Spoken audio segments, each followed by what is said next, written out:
Fala pessoal, sejam todos bem-vindos a mais um vídeo aqui do NS Futebol. Pessoal, é o seguinte, hoje a gente vai falar sobre os confrontos da Champions League dessa terça-feira. Chelsea, Dortmund, Benfica e Clube Bruges, tá? Nesse cenário, a gente vai começar pelo Chelsea e Dortmund já na tela para vocês. Esses dados que estão na tela agora são os dados do Chelsea como mandante na competição e do Dortmund como visitante da competição. E por que esses dados são importantes a gente observar? Primeiro, assim, como a Champions League é uma competição com poucos jogos, a gente tem 7 jogos até agora para o clube, olhar o geral só pelo efeito casa e fora já dá um parâmetro legal. Tá? Se você começa a segmentar muito, fica muito específico para um jogo só, para 2 jogos. Então, o legal nesse ponto agora é a gente conseguir observar os dados de uma maneira um pouco mais macro e depois a gente ir entendendo os diferentes cenários, tá? O que a gente vai fazer aqui hoje, tá? Nesse ponto, vamos para este cenário primeiro, que é quando o Chelsea joga como mandante e o Dortmund como visitante.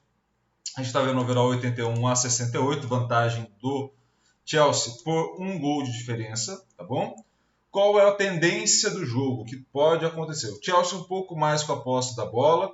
Os dois têm uma dificuldade de conversão de passe para chute, tá bom? Mas o Chelsea tende a finalizar mais vezes ao gol de maneira correta, tá? Onde está o grande ponto? O Chelsea tem uma dificuldade muito grande de conversão. Mas como ele finaliza mais, essa dificuldade pode ser suprida, tá? Se o Chelsea conseguir aproveitar mais essas ações, principalmente com os reforços que passa a ter, pode ser um bom cenário para a equipe de Londres, tá? Ainda olhando agora para a fase defensiva, o Chelsea tem mais ações de defesa. De novo, ele vai recuperar essa bola mais rápido e tende a manter essa posse, tá? E consegue ter quase o mesmo índice relacionado à defesa por chute, ou seja, o quanto que o adversário vai conseguir chutar e você vai conseguir bloquear, defender esse chute do adversário. E ele é bem melhor nos bloqueios, ou seja, o Dortmund chutando pouco, tende a chutar mais vezes em cima do bloqueio do Chelsea ou em direção ao goleiro, ao Mendy, e também o Chelsea tende a recuperar essa bola mais rápido. Tá? Esse é o cenário do jogo partindo desse ponto, casa e fora. Basicamente é isso, tá? Ao longo da competição como um todo. E aí a gente vai olhar, eu sempre gosto de mostrar isso para vocês, esse gráfico relacionado à forma como as equipes vão jogar de acordo com... Deixa eu até ajustar aqui para vocês enxergarem melhor. Para vocês entenderem como que a equipe tende a jogar de acordo com essas diferentes situações. Tá? E aí eu vou colocar todas as situações que a gente analisa aqui no NS Futebol e a partir disso a gente pode observar. O Chelsea, no geral, jogando contra grandes equipes que classificaram para a fase eliminatória, overall 86. Quando ele enfrenta equipes que não classificaram, ele vai até um pouco pior, overall 61. Tá? Quando ele joga como mandante contra as equipes que classificaram para essa fase final, ele tem overall 95. Quando ele joga como visitante contra essas grandes equipes, overall 59. Ele cai para overall 60 como mandante das equipes que não classificaram e cai para 58 contra as equipes que não classificaram jogando fora de casa. O que isso quer dizer para a equipe do Chelsea? Isso quer dizer que o Chelsea tem uma dificuldade muito grande, não nos grandes confrontos. Ele vai ter uma dificuldade muito grande nos confrontos menores. Isso está acontecendo muito na Premier League. O Chelsea tem uma dificuldade muito grande contra as equipes menores. Então, conforme você vai olhando para o meio da tabela para baixo, o Chelsea passa a perder muito ponto ali. Eu sempre falo isso, e pode parecer um pouco absurdo, mas em competição de liga, você não ganha nos confrontos diretos com os topos ali da tabela. Você ganha muitas vezes não perdendo os pontos que você perderia ou pode perder com as equipes menores. E o Chelsea e o Liverpool também estão na mesma seara, perdem na Premier muitos pontos contra as piores equipes. E ali acabam tendo confrontos difíceis contra as grandes equipes. E aí é confrontos que um vai empatar, o outro depois ganha, depois você tem um ganha em casa e depois o outro ganha no segundo jogo como mandante, aí você tem a fator mando de campo, então tem uma série de coisas ali que vão influenciar.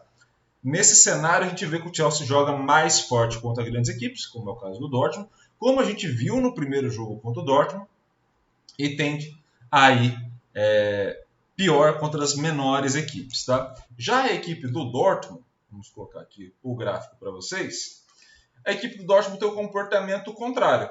Se você olhar o visitante do Dortmund, que é o que vai acontecer agora, tem um overall 60, jogando contra as piores equipes, e cai para 53, jogando contra as melhores equipes. Isso também acontece quando o mando de campo é favorável, tinha 73, passa para 52, ou seja, eu aumento a dificuldade, meu overall vai caindo, e no geral eu saio de 58 e vou para 50 quando o nível de dificuldade aumenta.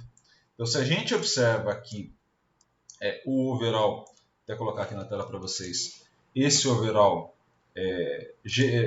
por mando de campo, né, que a gente está colocando, quando a gente observa esse overall por mando de campo, a gente observa um 81 a 68, mas se você for pegar um overall geral por nível de dificuldade, seria 66 a 50, sem levar em consideração o mando de campo. E a gente olhando o mando de campo, seria um 95 a 53. Então, assim, é uma vantagem muito boa para o Chelsea. Claro, o que vai interferir num jogo de mata-mata que não tem num jogo de liga? Vai interferir que, basicamente, o jogo já começa 1-0 para o Dortmund, né? Não começa 0-0 de fato. Tá? E vamos agora ao segundo confronto do dia. Benfica e Clube Brugge na tela para vocês. Um jogo que, por histórico, ao longo da competição, é um confronto mais equilibrado. Tá? Não vai ser tão equilibrado, provavelmente. O Clube Brugge, da primeira fase para a segunda, teve uma saída de vários jogadores aí do seu elenco. Né? Então é uma equipe já em desconstrução e reconstrução. Tá? Mas mesmo assim a gente observa uma vantagem do Benfica em quase tudo aqui nos critérios. Observando esses diferentes cenários também aqui. Né? Se a gente fosse observar o geral do Benfica contra o geral do Clube Brugge, a gente estaria falando de uma nota 60 contra as melhores equipes, né? Contra uma nota 48. Então, aquela vantagem que era só de 1 no overall, já fica de 12. Já aumentamos a vantagem Benfica em relação ao Clube Brugge. Se a gente for observar o Clube Brugge como visitante, o Clube Brugge vai muito bem. Mas, de novo, por que não dá para levar em consideração esses dados mais pormenorizados aí nesse momento da competição? E daqui a algum tempo a gente vai conseguir levar isso em consideração. Porque a gente só passa a ter um confronto, por exemplo, como visitante. Né? O Brugge só tem um confronto como visitante na fase de grupos contra a equipe que classificou também da chave dele. Então é necessário a gente observar principalmente esses dois cenários e perceber a vantagem que se tem da equipe do Benfica. E é uma vantagem que a gente olha e pode parecer muito pouca, né, porque a gente está falando de 75 a 74, mas é uma vantagem que, se a gente for olhar, por exemplo, né, eu vou colocar aqui para vocês, o geral do Benfica contra o geral do Clube Brugge, né, para a gente ter essa noção mais clara, né, numericamente falando, né, do impacto que isso possa ter, a gente está falando de uma equipe que sai daquela vantagem de 1 de overall e passa a vantagem de 12 de overall, e isso impacta na vantagem de mais de um gol de diferença. Então, se a gente olha para um confronto que seria basicamente um empate, olhando com os dados segmentados, a gente está falando de um confronto que é uma vitória do Benfica, provavelmente por 1 a 2 gols de diferença. Beleza? Então, essa análise desses jogos da terça-feira. Tá? Espero muito que vocês tenham gostado desse tipo de vídeo. E deixa aqui, por favor, nos comentários. Tá? Obviamente, eu vou pedir para vocês curtirem, compartilharem, comentarem aqui. Mas eu peço que vocês deixem nos comentários se vocês estão gostando dessas análises mais longas, além dos shorts que a gente sempre vai manter das principais competições. Tá? Se vocês estiverem gostando, me avisa, a gente faz mais vídeos aqui e também busca mais competições para trazer para vocês. Tá bom? Além disso, por favor, se inscreva no canal e ative o sininho para receber todas as notificações. Desde já, meu agradecimento. Muito obrigado pelo carinho e também pela sua audiência aqui no projeto. Um grande abraço a todos e valeu!